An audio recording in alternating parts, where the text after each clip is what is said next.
Hey guys, Tat here and welcome to another Call of Duty Ghosts video for today. Going to be showing you what I think is the best sniper rifle and the best sniper class for Call of Duty Ghosts multiplayer, making sure that you guys spend your squad points on the right stuff to get the most amount of kills in the multiplayer mode. So, for me the choice of the best sniper is between two. It's between the USR and the L115, and to me the USR just shades it, so I have picked the USR basically because the stats for this weapon are a lot better. The fire rate, the magazine size and the movement, the speed at which you can move with the weapon is all better than the L115. It's got the same zooming in or ADS speed as the L115 and it's got slightly slower reloading times, but that doesn't really matter too much. Basically the USR is a one-shot kill from the waist upwards, but you can make it a one-shot kill throughout the whole body, so pretty much anywhere other than the arms, because the arms is never going to be a one-shot kill.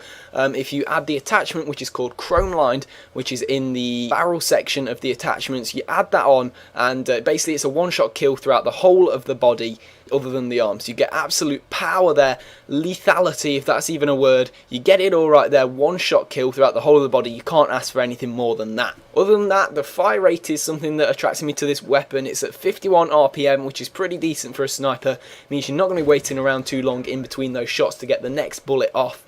The magazine size is decent at 6, and with extended mags it does go up to 9, so that is good as well. It's got by far the best mobility of all the sniper rifles, so you're going to be able to get around that map a little bit quicker than all the others and just easier without any additional perks in there as well, so that is useful. You don't feel weighed down at all by this weapon. It's actually a pretty fast weapon to run with, so yeah, as I've said, the ADS speed is pretty decent as well. It's at 0.4 seconds, which is the same exactly as the L115, which is really its main competitor of the sniper rifles, to be honest. And the reload speed is not too bad either, at 4.7 seconds if you have an empty magazine, or 3.5 seconds if you have a half-filled magazine. A tad slower than some of the other sniper rifles there, but I think it's a price worth paying for that extra damage and the extra speed that you're going to have with the mobility and the rate of fire as well. Moving on to the secondary, there's no real official choice that you should have here. It's just down to your personal preference really, so I'd just leave this one up to you.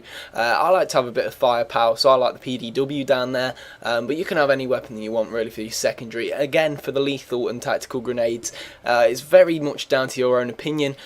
For me, I like to use, for a sniper class, I like to use the IED as the lethal, and as a tactical I like to use a concussion grenade.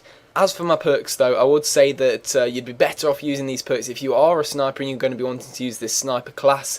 The first one I've chosen is Quick Draw for faster aiming. Gets you down that ADS sight just that little bit quicker because they are 0.4 speed into that ADS normally, so this quickens it up a little bit. So the second one that I've chosen is Off the Grid. Basically, I use this for a lot of my classes. It just makes you undetectable from the SATCOMs. Keeps you off that radar because the SATCOMs, especially as I said in my previous video, at the start of the game is going to be a lot of SATCOMs because they are one of the default strike package kill streaks, and people tend to get them a lot, so get your red dot off the map by using that stealthy perk.